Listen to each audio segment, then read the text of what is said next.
ایک اچھا خوشحال ملک اپنے رہنے والوں کے لیے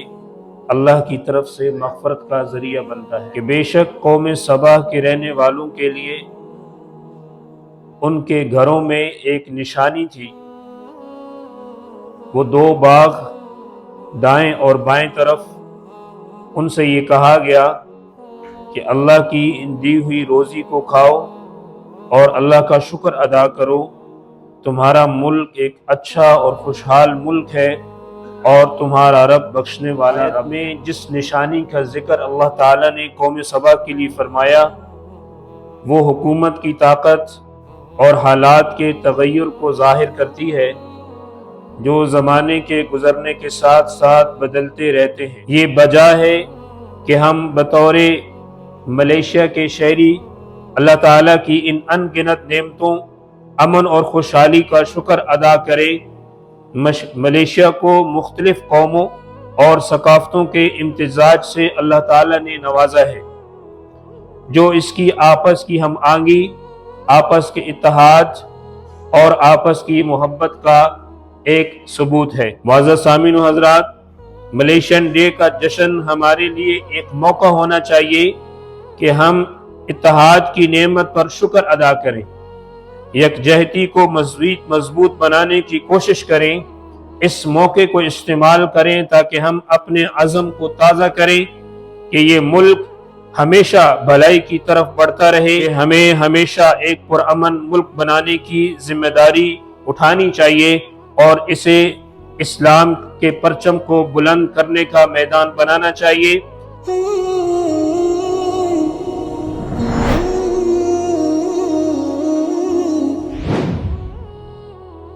معزز سامعین و حضرات،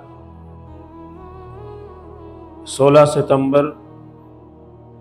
ملیشین ڈے کے حوالے سے منایا جاتا ہے۔ اس مناسبت سے آج کے خطبے کا موضوع ہے ایک اچھا خوشحال ملک اپنے رہنے والوں کے لیے اللہ کی طرف سے مغفرت کا ذریعہ بنتا ہے۔ معزز سامعین و حضرات، سورہ سبا کی آیت نمبر 15 میں اللہ تعالیٰ نے ارشاد فرمایا، جس کی تلاوت کی گئی ہے کہ بے شک قوم سبا کے رہنے والوں کے لیے ان کے گھروں میں ایک نشانی تھی۔ وہ دو باغ دائیں اور بائیں طرف، ان سے یہ کہا گیا کہ اللہ کی ان دی ہوئی روزی کو کھاؤ اور اللہ کا شکر ادا کرو، تمہارا ملک ایک اچھا اور خوشحال ملک ہے اور تمہارا رب بخشنے والا رب ہے۔ شیخ ابن عاشور اپنی تفسیر تحریر و تنویر میں اس آیت کی تشریح میں یہ فرماتے ہیں کہ اس آیت میں جس نشانی کا ذکر اللہ تعالیٰ نے قوم سبا کے لیے فرمایا وہ حکومت کی طاقت اور حالات کے تغیر کو ظاہر کرتی ہے جو زمانے کے گزرنے کے ساتھ ساتھ بدلتے رہتے ہیں۔ یہ نشانی اللہ تعالیٰ کی قدرت کی دلیل ہے کہ وہ کس طرح انسانی زندگی کو منظم اور مرتب کرتا ہے اور ان پر اپنی نعمتیں نازل فرماتا ہے۔ لیکن قوم سبا کے لوگ اس نشانی سے ہدایت نہیں لیتے، بلکہ انہوں نے اللہ کے ساتھ شرک کا راستہ اختیار کیا، حالانکہ وہ نشانی صاف طور پر اس کے وجود اور اس کی وحدانیت کو ظاہر کرتی تھی۔ قوم سبا کی سرزمین کو بھی ایک اچھا ملک اور خوشحال ملک قرار دیا گیا تھا، کیونکہ اس کی زمین زرخیز تھی اور اس کے مناظر پرکشش تھے اور اس کی پیداوار وافر مقدار میں تھی۔ یہ خوشحالی ایک قوم اور ملک کی تعمیر سے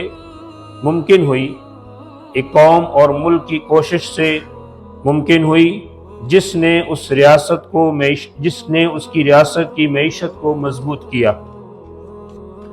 جب اللہ تعالیٰ نے قوم سبا کے لوگوں کو بے شمار نعمتیں عطا کی تو انہیں یہ چاہیے تھا کہ وہ اللہ کا شکر کرتے اور اس کے احکام کے سامنے اپنے آپ کو جھکاتے، لیکن انہوں نے تکبر اور نافرمانی کی اور کفر کا راستہ اختیار کیا۔ ان کے پاس عمل کے نتیجے میں اللہ تعالیٰ نے ان کے اس عمل کے نتیجے میں اللہ تعالیٰ نے ان پر عذاب نازل فرمایا جو ان کی سرکشی کا نتیجہ تھا۔ اس لیے اللہ تعالیٰ نے تنبیہ اور سزا کے طور پر اس واقعے کو سورہ سبا کی آیت نمبر 16 میں بیان فرمایا ہے۔ فَأَعْرَضُوا فَأَرْسَلْنَا عَلَيْهِمْ سَيْلَ الْعَرِمِ وَبَدَّلْنَاهُمْ بِجَنَّتَيْهِمْ جَنَّتَيْنِ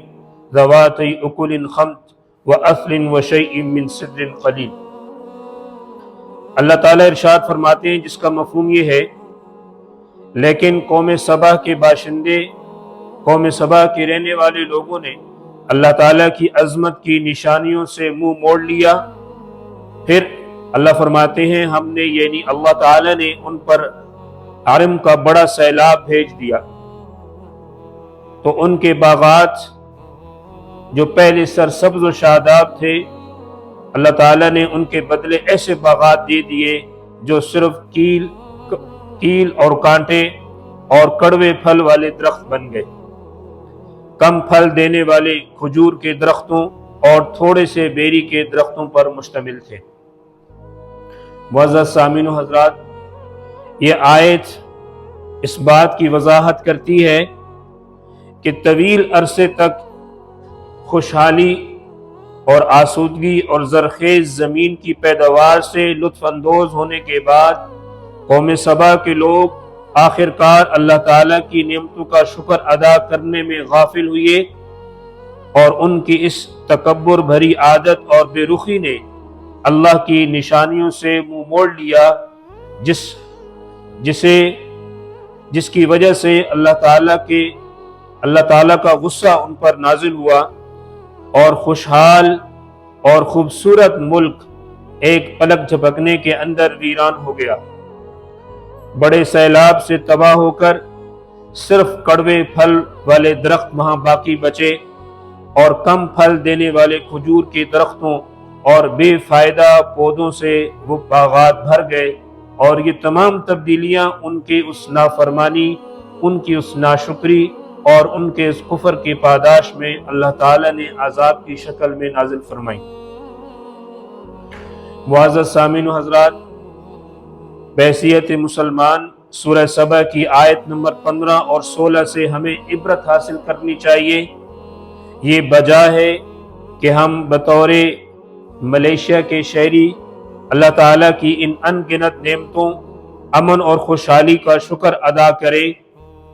ملیشیا کو مختلف قوموں اور ثقافتوں کے امتزاج سے اللہ تعالیٰ نے نوازا ہے، جو اس کی آپس کی ہم آہنگی، آپس کے اتحاد اور آپس کی محبت کا ایک ثبوت ہے، اور وہ لوگ آپس میں اتحاد میں زندگی گزار رہے ہیں۔ اور سمنجنگ، صباح اور سراوا کی آپس کی وحدت ایک خود مختار ملک کی بنیاد ہے۔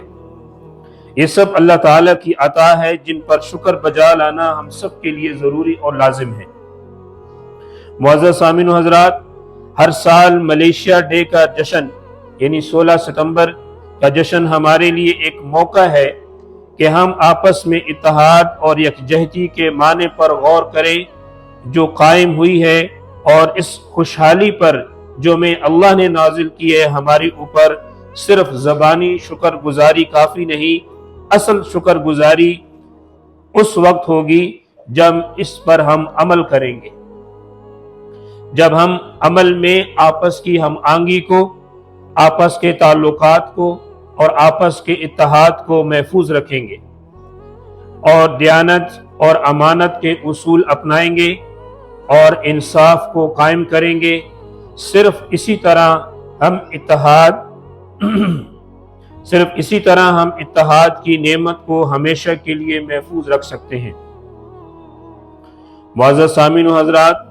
ملیشین ڈے کا جشن ہمارے لیے ایک موقع ہونا چاہیے کہ ہم اتحاد کی نعمت پر شکر ادا کریں، یکجہتی کو مضبوط بنانے کی کوشش کریں۔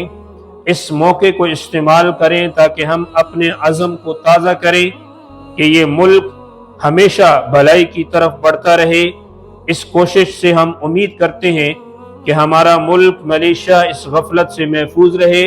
جس نے پہلی امتوں کو شکر گزاری کے راستے سے ہٹا دیا اور نافرمان امتیں بنا دیا۔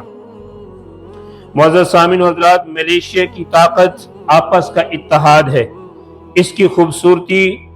مختلف قسم کی اقسام کے ذریعے ظاہر ہوتی ہے،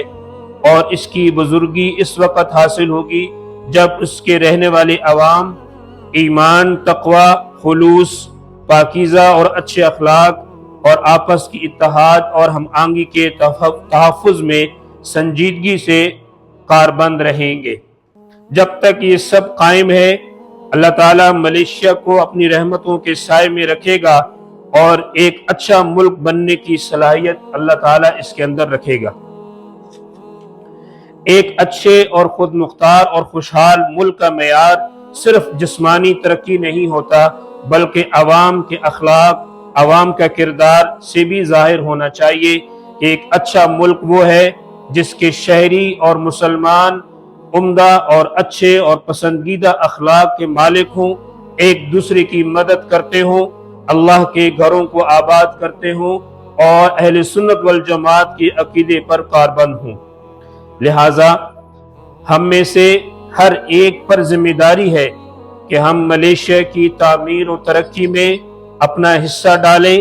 تاکہ یہ اللہ کے نزدیک ایک اچھا اور خوشحال ملک بن سکے۔ جو امن ہمیں نصیب ہے، اس محبت پھیلانے، علم کی ثقافت کو پروان چڑھانے، اللہ کے احکام کو بجا لانے اور گناہوں سے بچنے کی کوشش سے مزید مضبوط کرنا چاہیے۔ ہم یہ نہیں چاہتے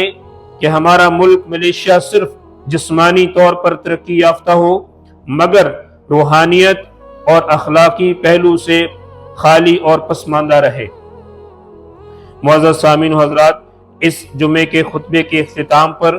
خطیب تمام حاضرین کو اس بات کی نصیحت کرتا ہے کہ ہمیں ہمیشہ ایک پرامن ملک بنانے کی ذمہ داری اٹھانی چاہیے اور اسے اسلام کے پرچم کو بلند کرنے کا میدان بنانا چاہیے۔